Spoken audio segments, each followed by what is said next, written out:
Hoje nós vamos dar continuidade à nossa série sobre o Reino de Deus.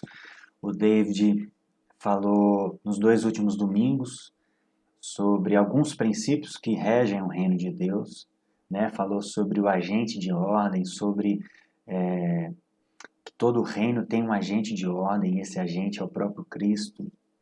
Falou sobre as leis, né? Todo reino existem leis. E semana passada ele falou sobre os fundamentos que nos unem como comunidade. Então hoje eu queria continuar esse caminho de lançar fundamentos. Todo início de série a gente procura lançar esses fundamentos, né? Criar um alicerce para que a gente possa construir ao longo dos próximos domingos. E hoje eu queria falar sobre as origens e os fundamentos do reino de Deus. Por quê? Por que isso? Porque é impossível se engajar no reino de Deus sem conhecer sua história, sem conhecer o seu funcionamento, sem conhecer as leis que estão por trás da mente de Deus, né? Que criou e que é o reino. O reino é isso, o reino é isso. O reino é o próprio Deus, é o seu caráter. Então é impossível nós, como cristãos, nos engajarmos no reino de Deus sem conhecer o que é o reino de Deus, sem conhecer os seus princípios, os seus fundamentos. Eu vejo muitos cristãos perdidos na vida. Às vezes, em coisas simples é possível perceber isso. Às vezes, quando a gente está numa roda de conversa e surge um assunto onde a gente precisa se posicionar, muitas vezes as pessoas falam aquilo que elas acham. Ah, eu acho que isso está certo, eu acho que isso está errado. Mas a gente, às vezes, percebe que a Bíblia vai em outro caminho totalmente contrário. Então, como nós podemos achar alguma coisa, como nós podemos deixar nossos sentimentos ou nosso achismo ditar alguma coisa, sendo que o reino é regido por um estatuto revelado pelo próprio Deus. Então, não faz sentido. Geralmente, as respostas a várias das perguntas da nossa vida tem que começar com, olha, eu acredito que Deus pensa isso, ou que Deus ensina isso. Então, a gente não pode se perder nesse caminho. A gente não pode se perder. E pensa no seguinte ponto. Você conhece alguém que viaja para um país estrangeiro e principalmente aqueles países mais longe da nossa cultura, os países asiáticos, os países do Oriente Médio. Você conhece alguém que viaja para um desses países sem tomar conhecimento mínimo das leis, do funcionamento daquele reino, daquela nação, daquela sociedade? Não faz sentido uma pessoa viajar para um país desses e não ter noções básicas de como funciona aquele reino, como funciona aquele país que ele vai se engajar, mesmo que seja por um período curto de tempo.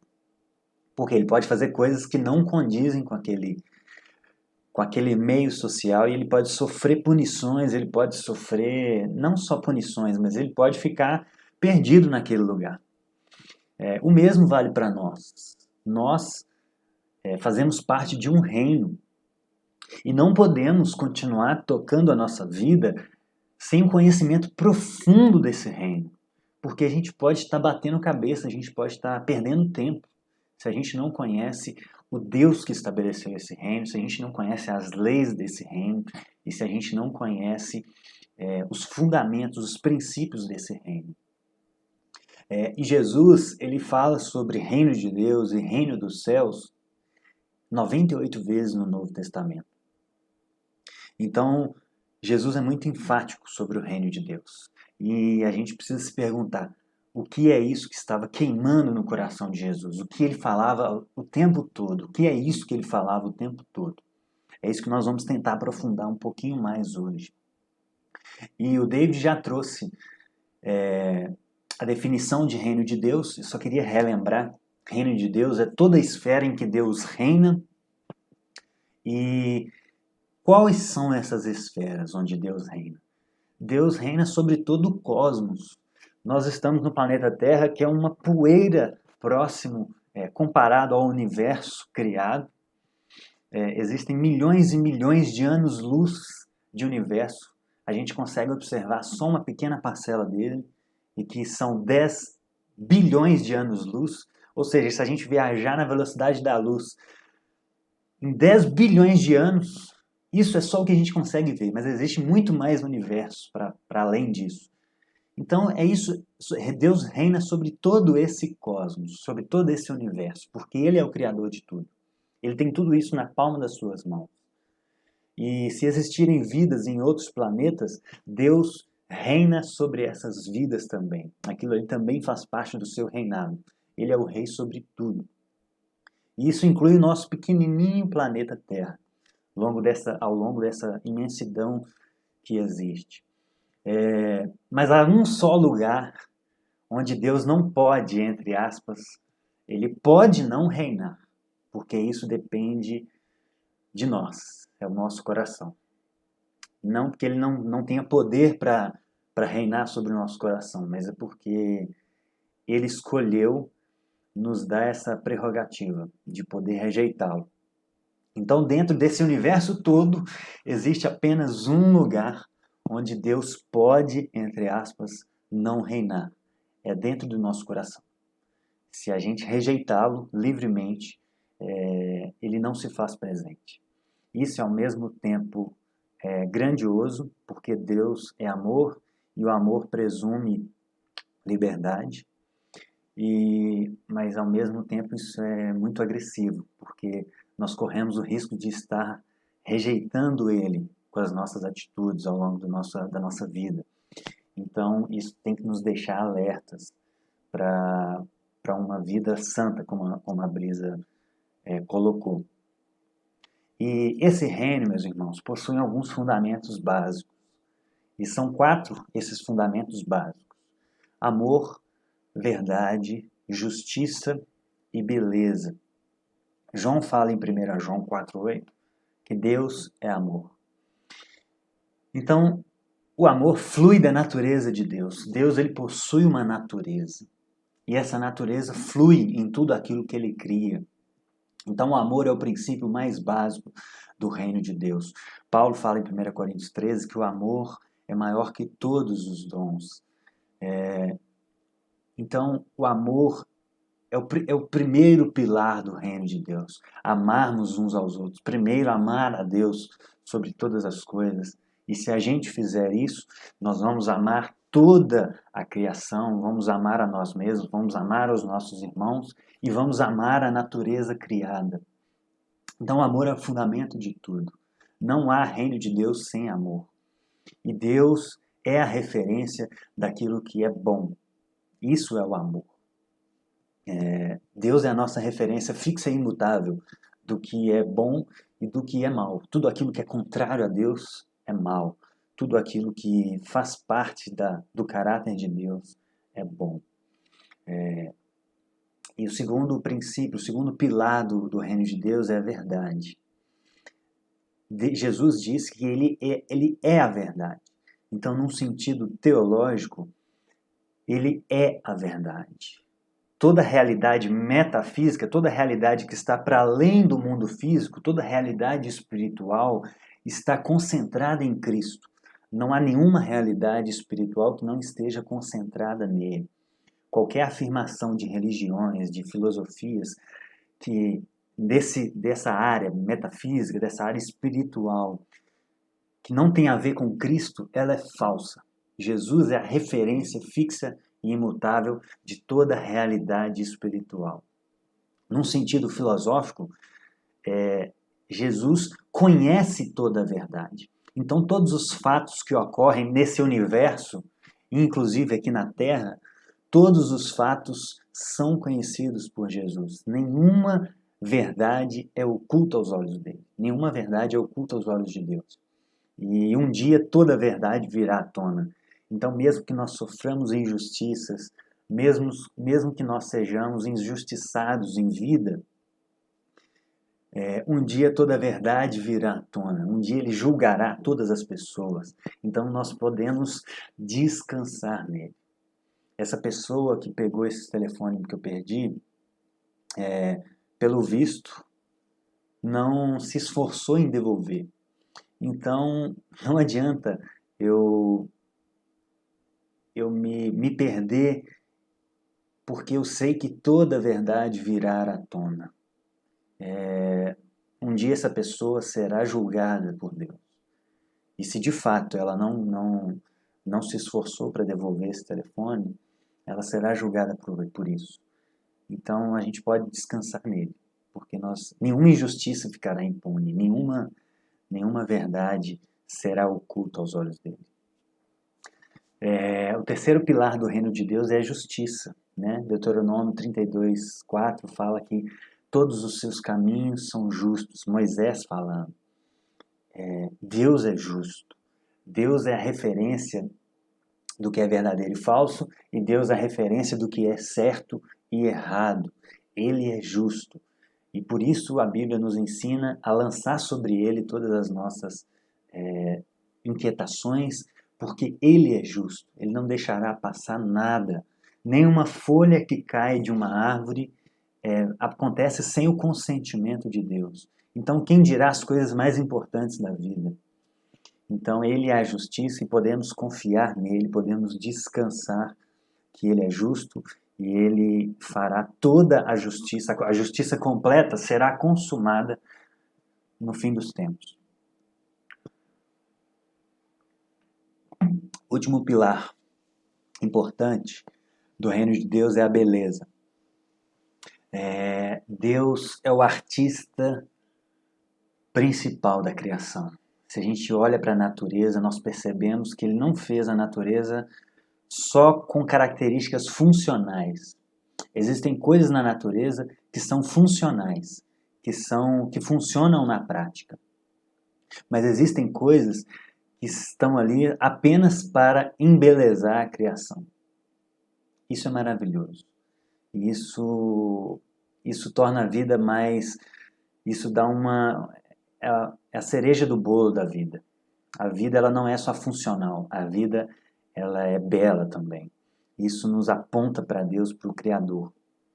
Então o reino de Deus funciona sobre esses pilares: amor, verdade, justiça e beleza.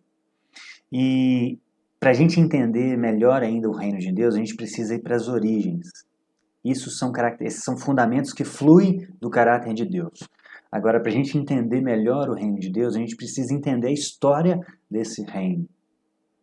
E João 1, todos conhecem esse texto, fala sobre o princípio do reino de Deus. João 1 diz o seguinte: no princípio era aquele que é a palavra, o verbo. Ele estava com Deus, ele era Deus.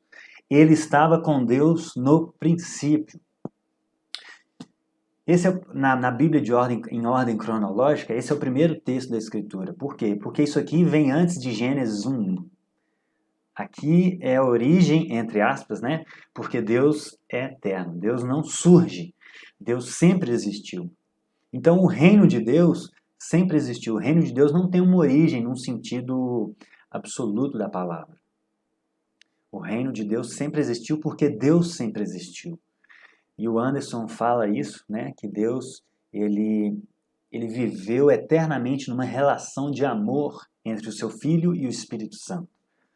Então Deus sempre existiu. O reino de Deus sempre existiu nessa relação eterna de amor. E João fala que Jesus era o verbo, ele era essa ordem racional do cosmos, né? A palavra traduzida aqui por verbo ou por palavra na NVI é logos. E essa palavra grega significa ordem racional. Essa ordem que dá sentido a todo o cosmos. Então Jesus é essa ordem. Ele é a palavra, ele é o verbo. E ele estava com Deus e ele era Deus. Então o reino de Deus não surge como a criação surge. O reino de Deus sempre existiu. Os pilares, o amor, a justiça, a verdade e a beleza sempre existiram no reino de Deus, porque isso faz parte do caráter de Deus. Isso flui naturalmente da essência dele. E Jesus, em João 18:36, reforça isso. Jesus fala o meu reino não é deste mundo. Jesus não está querendo dizer ali que ele não tem nenhuma parte com a natureza criada, com o planeta Terra, com as coisas desse mundo, com a política, com a música, com a arte. Não. Jesus não está dizendo isso. Jesus está dizendo que o reino dele não surge com este planeta, não surge com essa ordem criada, porque o reino dele sempre existiu. E sempre existe e sempre existirá. Nunca haverá um tempo em que o reino de Deus deixará de existir. Ou nunca houve um tempo em que o reino de Deus não existia. O reino de Deus sempre existiu, existe e sempre existirá. E depois nós vamos para Gênesis 1:1, porque ali está a origem do reino de Deus no sentido criado, né? O reino de Deus manifestado nas coisas criadas. Aqui começa a criação de todas as coisas. E aqui nós começamos a fazer parte do reino de Deus. Deus cria, no princípio, criou Deus os céus e a terra. Então, o princípio de João 1:1 é um princípio que não tem início nem fim, é um princípio eterno de fato. Este princípio aqui é um princípio mais literal. É um tempo onde o espaço-tempo foi criado. Porque antes disso, só existia Deus, em sua essência, com a Trindade. Uma relação de amor. E aí, em algum momento, Deus cria os anjos, né, que são seres espirituais também, mas a Bíblia não traz muitos detalhes sobre isso, quando isso acontece, se é possível falar num tempo cronológico da existência de Deus para a criação dos anjos, é muito difícil dizer isso, mas aqui inicia-se o tempo e o espaço. As coisas criadas passam a existir neste princípio aqui, de Gênesis 1:1. E Deus, ao criar todas essas coisas, ele diz que, ao final de cada dia, ele diz que isso é bom. Deus cria o céu e a terra, né, que a gente pode entender no primeiro versículo da criação, sobre a matéria, o espaço e matéria. E depois ele vai dando ordem àquilo que ele criou, essa matéria vai se organizando e formando planetas, e formando atmosferas, e formando galáxias, enfim. É possível fazer essa leitura do relato de Gênesis. Então, depois que ele cria tudo isso, ele diz ao final de cada dia, isso é bom. Então, toda a criação é boa. Tanto a parte espiritual, quanto a parte material. Não existe nada na criação que não seja boa, porque veio de Deus que é bom, por natureza. O problema veio depois com a queda, né? Mas, em essência, tudo isso é bom. E existiam 4 relações na criação do mundo que eram perfeitas, que viviam em harmonia. A relação de Deus com o homem, né? Gênesis 3:8, vamos lá para Gênesis 3:8.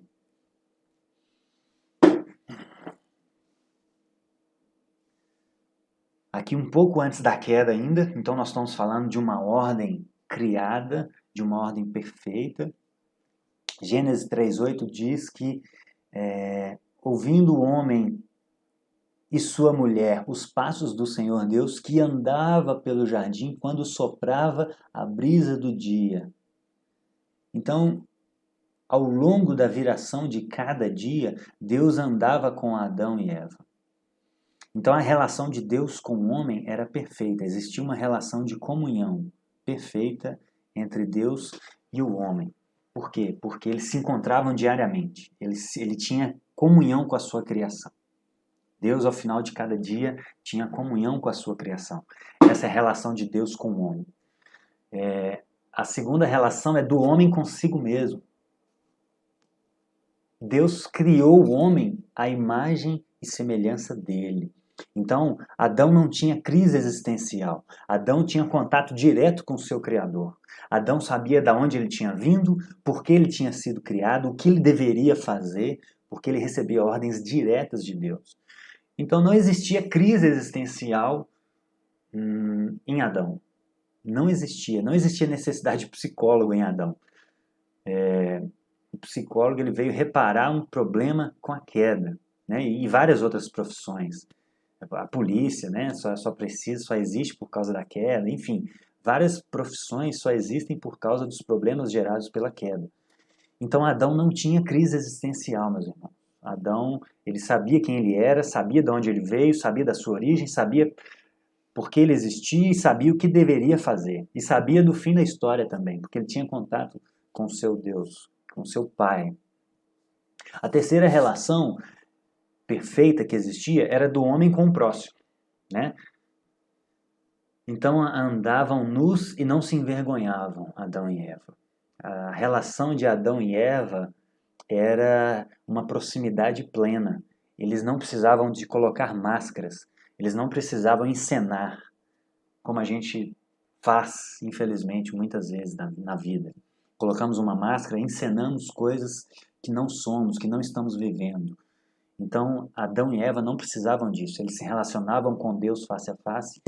Eles não poderiam nem esconder se eles quisessem. Nem a gente pode, né? Porque Deus conhece o nosso interior, o nosso coração. Mas a gente tenta hoje colocar máscaras, colocar folhas de figueiras para tampar aquilo que é sujo em nós. Isso não existia antes da queda. Isso não existia no Éden. Isso não existia na realidade criada. E a última relação é do homem com a criação. Gênesis 2,15, Deus coloca Adão para lavrar, cultivar e guardar a terra. Então o homem ele tinha uma noção perfeita de cultivo, de exploração e de cuidado. Não é como hoje, depois da queda, em que o homem hoje não cultiva a criação. O homem hoje ele estupra a criação. Ele usurpa a criação. Ele usa a criação como um meio para os seus fins egoístas, muitas vezes. Mas isso não existia antes da queda. O homem, a relação dele com a criação era de perfeita harmonia. Adão lavrava e guardava a criação numa proporção perfeita, numa relação, numa harmonia perfeita.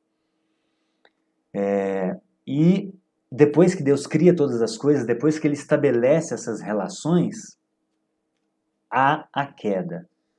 Então o homem, em Gênesis 3, a mulher dá ouvidos à serpente e a serpente lança dúvidas no coração da mulher e a mulher duvida de Deus, a mulher não se submete à orientação de Deus de não comer daquele fruto, daquele único fruto, ela poderia comer de todos, de menos aquele, e ela cai, e ela dá ao seu marido, o seu marido cai também. Então a humanidade cai. Essa é a história do reino. Deus cria, o homem desobedece e caímos. Isso passa, esse pecado, esse vírus do pecado é passado para todas as gerações futuras. O pecado, meus irmãos, ele é um vírus muito mais eficaz do que o coronavírus. Porque o coronavírus ele ainda não atingiu 100% das pessoas e nem vai atingir, se Deus quiser. Mas o pecado é um vírus, é uma pandemia de fato que infectou toda a raça humana. A partir de Adão, todas as pessoas que nasceram depois de Adão são infectadas pelo vírus do pecado. E ainda vão continuar sendo infectadas. É um vírus com 100% de infecção. Ele é passado para 100% da prole. Esse é o mundo que nós vivemos hoje. Esse é o mundo que nós vivemos hoje. Um mundo que caiu. Um mundo que tem coisas que precisam ser consertadas. E as relações que existiam, que eram perfeitas, foram prejudicadas pela queda. O homem que antes se encontrava com Deus na viração de cada dia, depois da queda ele se esconde. Em Gênesis 3,8, né, continuando o versículo, a parte B, Deus andava pelo jardim quando soprava a brisa do dia, e então o homem se esconde da presença do Senhor entre as árvores do jardim. Então o homem que antes caminhava de forma próxima com Deus, agora ele se esconde. Então a relação de Deus com o homem foi quebrada. O homem que não tinha medo de Deus, agora ele tem medo. Como o David diz, né? O contrário de amor não é ódio, é medo. E faz muito sentido isso, porque essa relação de amor, né, foi quebrada, porque o homem agora passa a ter medo de Deus. Ele se esconde desse Deus, que ele tinha comunhão diária. E esse homem agora tem crise existencial, né? O medo é um sentimento que não existia antes da queda. O Adão, ele sabia quem era, agora ele tem medo. Então a relação dele consigo mesmo também é prejudicada com a queda. Então o homem começa a ter problemas consigo próprio. E aí surge a necessidade, e graças a Deus pelos psicólogos, pelos pastores, por todos aqueles que trabalham para ajudar o homem a se encontrar consigo mesmo, né? A ter harmonia consigo mesmo. A relação do homem com o próximo também é prejudicada. Adão, que antes da queda falava com Eva, essa é osso dos meus ossos, cantava um poema para ela, agora ele acusa ela. Deus pergunta a ele, o que você fez? Por que você me desobedeceu? E Adão fala, é a mulher que você me deu. E Eva faz a mesma coisa. Eva, por que você fez isso? É a serpente. Né? Então começa a haver transferência de culpa. O homem não consegue lidar com a sua culpa, com a responsabilidade dos seus atos e começa a acusar o próximo dos seus erros. Então, é um misto de problema do homem consigo mesmo, do problema do homem com o próximo. Ele não tem mais aquela compaixão que ele tinha com o próximo. Ele usa o próximo para se livrar da sua culpa. Isso é o cúmulo da falta de amor, né? Porque Adão deveria cuidar de Eva e agora ele está acusando Eva. Então essa relação também é quebrada. E a relação do homem com a criação também é muito fácil de perceber, né? O homem hoje explora a natureza de uma forma insustentável e vários pensadores, vários filósofos, vários ambientalistas já estão alertando de um perigo iminente da criação entrar em colapso. Então, nós precisamos rever a nossa responsabilidade com a criação. Nós precisamos repensar a nossa responsabilidade com a criação. Porém, a queda, meus irmãos, não é o fim da história. Graças a Jesus por isso. Existem as 3 palavras que resumem a história do reino de Deus, é criação, queda, mas não para na queda. Existe uma terceira palavra que é chave, que é redenção. Deus não ficou inerte. Deus, quando ele viu antecipadamente que o homem iria cair, ele já tomou uma providência. Ele já trouxe o remédio. E Jesus voluntariamente já se ofereceu para descer e ser o agente reconciliador de toda a ordem que foi perdida com a queda. Então, para entender o reino de Deus, a gente precisa entender essas 3 palavras: criação, queda e redenção. A redenção não pode estar fora disso. Muitos cristãos vivem apenas com criação e queda. Tem uma visão fatalista, uma visão pessimista da realidade. Mas a redenção faz parte dessa história do reino de Deus na Terra. Então Deus está trabalhando desde o início da queda, desde a queda, para redimir todas as coisas. E é nessa parte que nós estamos inseridos. É nessa parte que estamos inseridos. Nós não estamos inseridos só num mundo caído. Estamos inseridos num mundo caído que está num processo de redenção. Essa é a grande e boa nova para nós hoje. Estamos num processo de redenção. E nós temos que redimir todas as coisas. Né? Atos 3, 21 vai falar da restauração, da expectativa da restauração de todas as coisas. Então nós como cristãos, precisamos nos disponibilizar para cooperar com Deus na redenção de todas as coisas. Na redenção do amor na terra, na redenção da verdade, na redenção da justiça, na redenção da beleza, na redenção das relações do homem com Deus, na redenção da relação do homem consigo mesmo, do homem com o próximo e do homem com a criação. Esses são todos os aspectos que precisam ser redimidos. E Deus, soberanamente, escolheu contar conosco para isso. Isso é maravilhoso.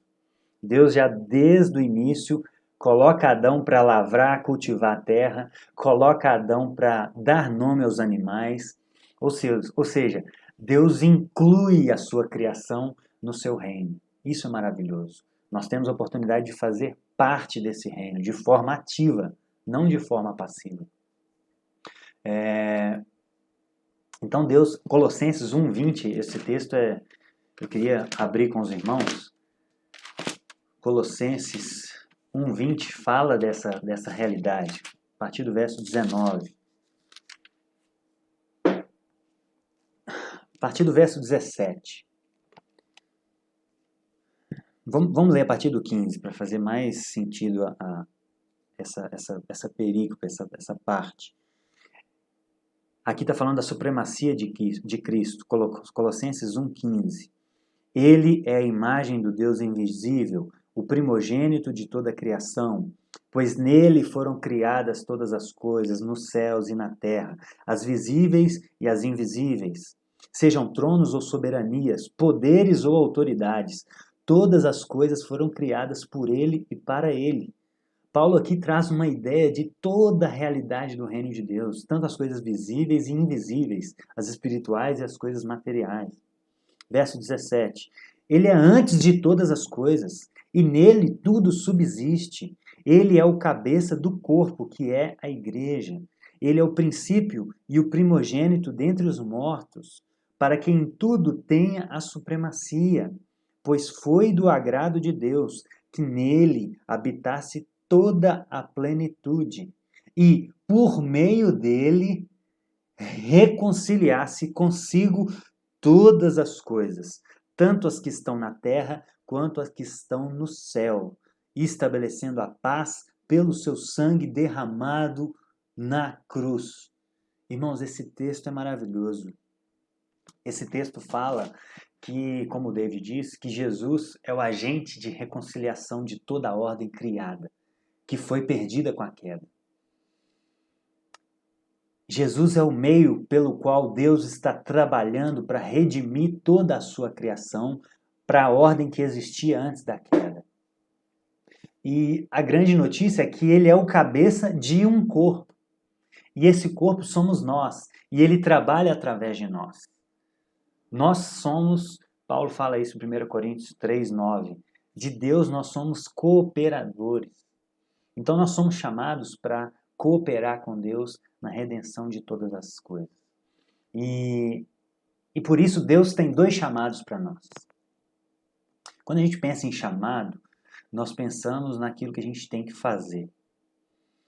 Mas o Anderson Bonfim fala algo fantástico, que ele diz que o primeiro chamado da Escritura foi um chamado para ser filho.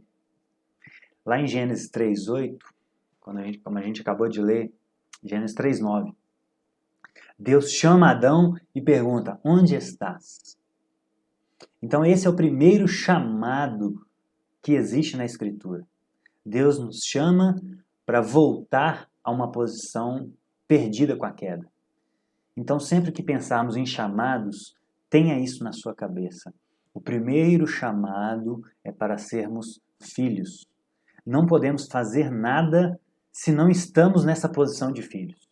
Se a gente tentar fazer alguma coisa sem estar nessa posição de filho, a gente pode estar fazendo algo totalmente errado, ou podemos estar fazendo algo com motivações erradas, ou podemos estar fazendo algo com um alcance limitado, mas não de forma plena. Só podemos fazer algo de forma plena se estivermos na posição correta, em uma posição de justiça, né? Justiça é isso, é posição correta. Então, o primeiro chamado é para sermos filhos. O primeiro chamado é para ser. O primeiro chamado não é para fazer. O primeiro chamado é para salvação e não é para manifestação. O primeiro chamado é para entrar no reino de Deus e não para manifestar o reino. Nós só podemos manifestar o reino depois que a gente já estiver nele. Então, meus irmãos, respondam a esse primeiro chamado para ser filhos. Jesus Deus Pai e o Espírito Santo estão nos chamando de volta a essa posição de filiação. E somente nessa posição, mais próximo deles, que nós vamos conseguir ouvir corretamente aquilo que precisamos fazer. Então, o primeiro chamado é para ser filhos. E o segundo chamado de Deus é para fazer algo. É para vocação, é para manifestação, é para trabalhar. Então, o primeiro chamado de Deus é para ser. O segundo é para fazer. O primeiro chamado de Deus é para salvação. O segundo é para vocação. E é na vocação que a gente vai manifestar o reino de Deus. É no nosso trabalho que nós vamos manifestar o reino de Deus. Paulo, em Efésios 2, ele diz que nós somos feitos para boas obras. Nós somos criados para boas obras. E obra ali no grego é ergon, e ergon significa trabalho. Então nós fomos criados para uma finalidade. Nós fomos criados para um fim específico. Adorar a Deus, conhecer a Deus, ser filhos, e depois disso, o segundo chamado é para manifestar, é para trabalhar e cooperar com Deus na redenção de todas as áreas da sociedade, todas as áreas do cosmos, da criação. E Paulo fala isso também em 2 Coríntios 5:20. Vamos lá comigo. 2 Coríntios 5:20. Esse texto também é chave para nós. Verso 19, ele diz o seguinte, verso 18. Vamos ler do 17. Vai fazer mais sentido. Se alguém está em Cristo, esse é o mais famoso, né? Se alguém está em Cristo, é nova criatura. As coisas antigas se passaram, eis que surgiram coisas novas. As coisas antigas se passaram e surgiram coisas novas. Tudo isso provém de Deus, que nos reconciliou consigo mesmo por meio de Cristo. E nos deu o ministério da reconciliação. Ele nos deu o ministério da reconciliação.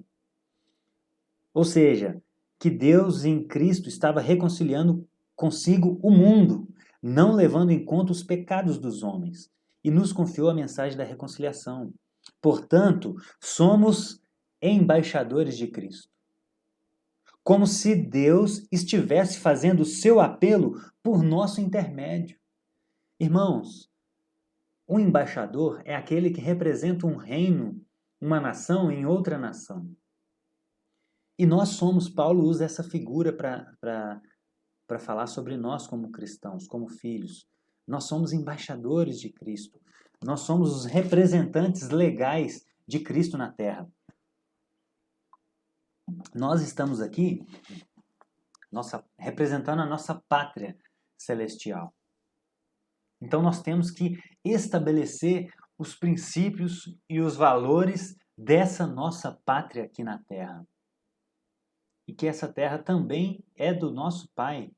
Salmo 24 fala que do Senhor é os céus e a terra e todos que nela habitam. Então essa terra, esse planeta, não é do diabo.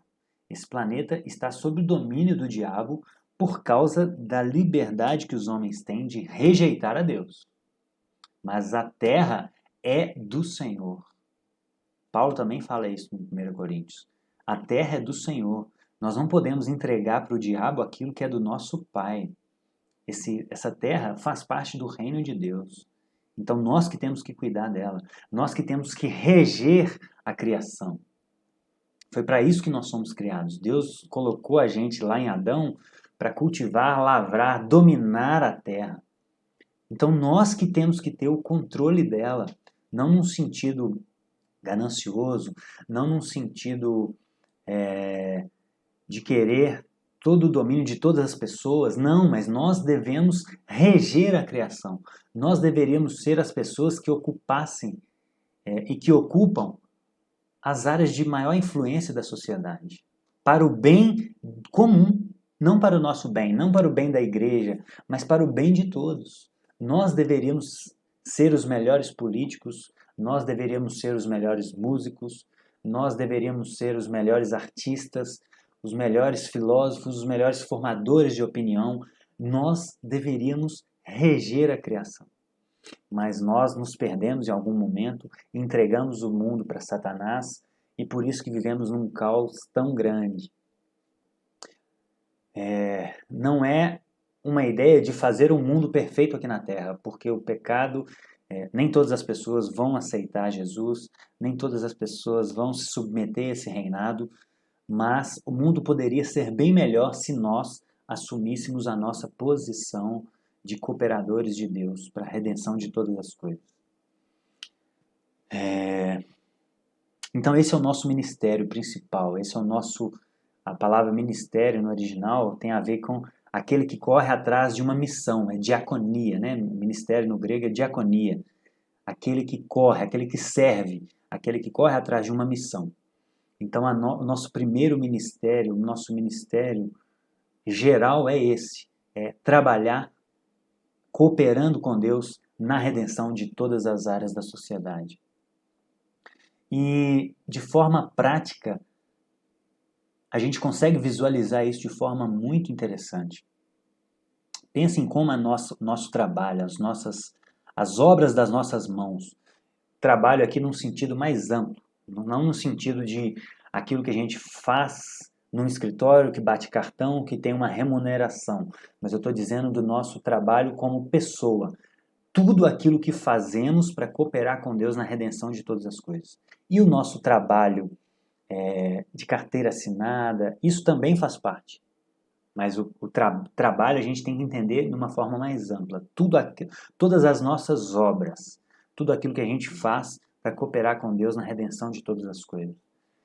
E pensa em como a gente pode redimir esses princípios e redimir essas relações que foram perdidas na queda. Pensa um assistente social, por exemplo. Como ele não pode cooperar com Deus para a redenção do amor na terra, do cuidado com o outro. Pensa num político, ao fazer boas leis, ao fazer leis justas, ao fazer leis que vão trazer um asfalto para uma pessoa. Pensa em como ele não pode ajudar Deus a restaurar o amor, o cuidado com o outro na terra. Pensa em como um juiz não pode cooperar com Deus na redenção da verdade. Um advogado, pensa o Felipe, como o Felipe não tem um potencial nas suas mãos de restaurar a verdade na terra, de ser um bom advogado, um advogado que não mente, um advogado que não se vende, que não mente para ganhar uma causa. Pensa no alcance disso.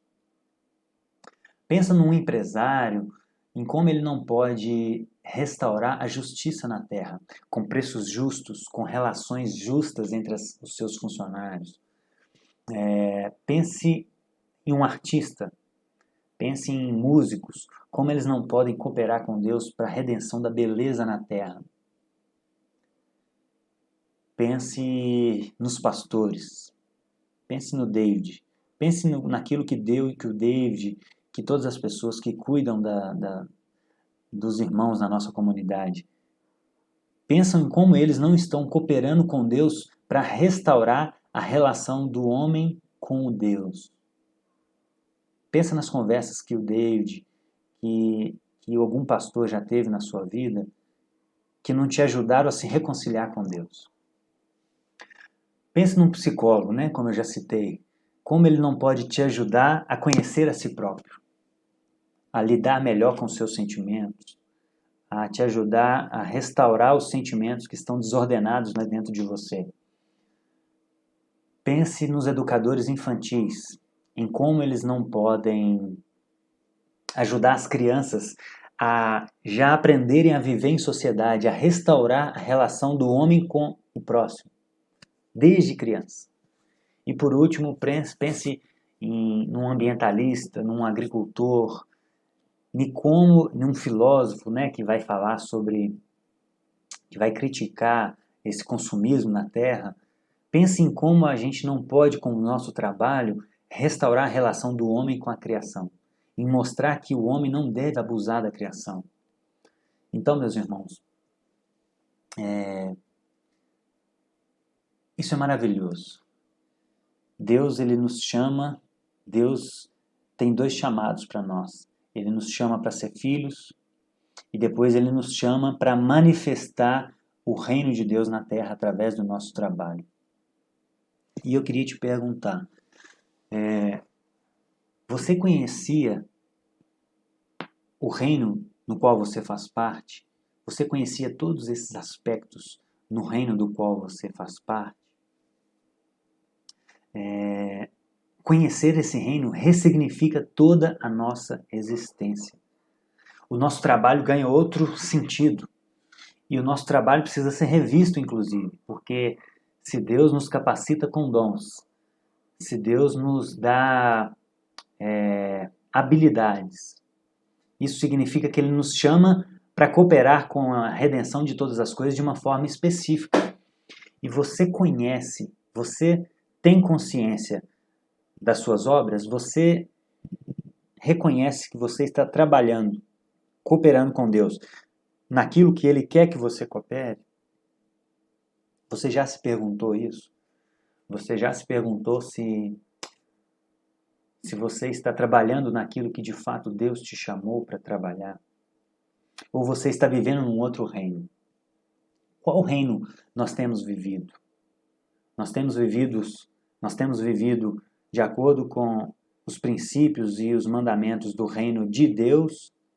Ou nós temos vivido pelo nosso reino, pelo aquilo que a gente acha, por aquilo que o nosso interior fala, nos diz para fazer? O que as suas obras falam? Quando você olha para as suas obras, quando você olha para tudo aquilo que você faz aqui na Terra, o que elas falam? Elas falam sobre qual reino? Suas obras apontam para qual reino?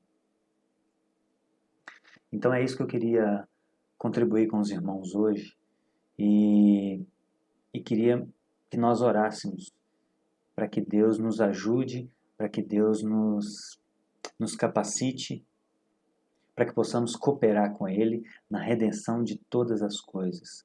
E que isso seja uma injeção de ânimo para você, principalmente nessa fase de pandemia, em que talvez muitas pessoas estão se perdendo, mas que essas revelações, esse entendimento do reino de Deus, do que é o reino de Deus, para que nós existimos, para que nós trabalhamos, que isso ressignifique toda a nossa existência e que isso dê uma injeção de ânimo para que a gente enxergue tudo aquilo que a gente faz para muito além como o David diz, do prato à boca. Nós não estamos aqui para pagar boleto apenas. Nós não trabalhamos apenas para conseguir o pão de cada dia. Jesus ele foi muito duro quanto a isso. Jesus ele diz que a gente não deve acumular tesouro na terra, então ele já tira a nossa possibilidade de querer ficar rico. E no verso 32 de Mateus 6, ele é mais radical. Ele diz que quem trabalha para sustento são os pagãos. Os pagãos é que procuram comida, bebida e roupa. Nós trabalhamos para cooperar com Deus na redenção de todas as coisas. Então, existem 3 tipos de trabalhadores, meus irmãos. Existem aqueles que trabalham para ficar ricos. Existem aqueles que trabalham para se sustentar. E existem aqueles que trabalham para cooperar com Deus na redenção de todas as coisas. E esse terceiro grupo, nós temos que fazer parte desse terceiro grupo. Nós temos que fazer parte desse grupo que trabalha para cooperar com Deus na redenção de todas as coisas. Isso tem que ressignificar toda a nossa história. Isso tem que dar sentido àquilo que nós estamos fazendo, que Deus já nos pediu para fazer, ou isso tem que nos fazer dar um passo atrás e pensar se estamos fazendo de fato aquilo que Deus nos chamou para fazer. Porque nós não temos tempo a perder. Nós temos que trazer os princípios de Deus para a terra, trazer o reino de Deus para a terra. Essa é a oração de Jesus, na oração que ele nos ensinou, no Pai Nosso. Venha o teu reino, seja feita a tua vontade. Então que nós tenhamos forças para continuar as nossas obras aqui na terra com gosto de vida na boca, entendendo o que é o reino de Deus e trabalhando com gosto de vida na boca para cooperar com Deus na redenção de todas as coisas. Então essa é a minha oração para hoje. Eu queria que você orasse comigo mais uma vez, onde você estiver. Paizinho, muito obrigado. Obrigado por existir. Obrigado por inaugurar um reino aqui na Terra com a criação de todas as coisas. Obrigado por nos incluir nesse reino, nos dando a possibilidade de sermos co-criadores com o Senhor. E obrigado, Pai, por nos dar esse ministério da reconciliação. E eu quero te pedir, Jesus, nos ajuda, nos capacita a exercermos o nosso ministério, a exercermos a nossa missão de restauradores, de reconciliadores, de reconciliar os princípios do Senhor na terra. Nos ajude a trazer amor para essa terra, Pai. Nos ajude a fazer com que as pessoas olhem para nós e enxerguem que existe o amor. Nos ajude, Paizinho, que as nossas atitudes, que as nossas obras mostrem às pessoas que existe a verdade, que existe a justiça. Nos ajude, Senhor, a embelezar a terra, seja com a nossa vida, seja com as nossas atitudes, seja com aquilo que a gente faz, que exista beleza em tudo aquilo que a gente faz, Pai. Nos ajude a restaurar as relações, Senhor, dos homens com o Senhor. Nos ajude a evangelizar as pessoas de forma coerente, de forma precisa, para que elas se reconectem com o Senhor. Nos ajude, Senhor, a lidar melhor conosco. Nos ajude a reconciliar a gente conosco. Nos ajude a ajudar as pessoas a se reconciliarem consigo mesmas. Nos ajude, Senhor, a trazer paz aqui para a terra e pacificar as relações das pessoas com o próximo. E, por fim, nos ajude, Senhor, a restaurar a relação do homem com a criação. Nos ajude a mostrar para as pessoas que elas não são donas da criação, mas que a criação pertence ao Senhor e que essa criação deve ser usada para o bem comum e que ela não pode ser estuprada, que ela não pode ser usurpada para fins egoístas, Pai. A natureza, a terra, precisa produzir frutos que deem para todos e não para um grupo seleto de pessoas, porque o Senhor é um Deus que não faz acepção de pessoas. Então ajude a minha vida, ajude a minha família, ajude os meus irmãos a sermos agentes reconciliadores aqui na terra, Pai. Que nós conheçamos cada dia mais o reino de Deus, que nós nos aprofundemos nas Escrituras para conhecer mais do Teu reino e conseguir restaurar cada área da sociedade. Tudo isso, Pai, para a Tua honra e glória. Então nos dê essa injeção de ânimo, Senhor. Faça com que a gente acorde na segunda-feira com ânimo diferente para trabalhar e restaurar toda a criação e cooperar com o Senhor. Porque um dia nós vamos encontrar com o Senhor e prestar contas das nossas obras e que a gente possa ter paz interior de falar, Pai, eu fiz o meu melhor, eu te ajudei naquilo que o Senhor me pediu para fazer. Em nome de Jesus, ajude os meus irmãos, Pai. Amém. Gente, Deus abençoe a todos. Deu tchau aí para a gravação, para o final. Mostrem os rostos aí. Tchau, gente. Nossa, Tchau. amém, pessoal. Deus abençoe. Gente, com Deus. Fiquem com Deus. Deus abençoe a todos. Com Deus.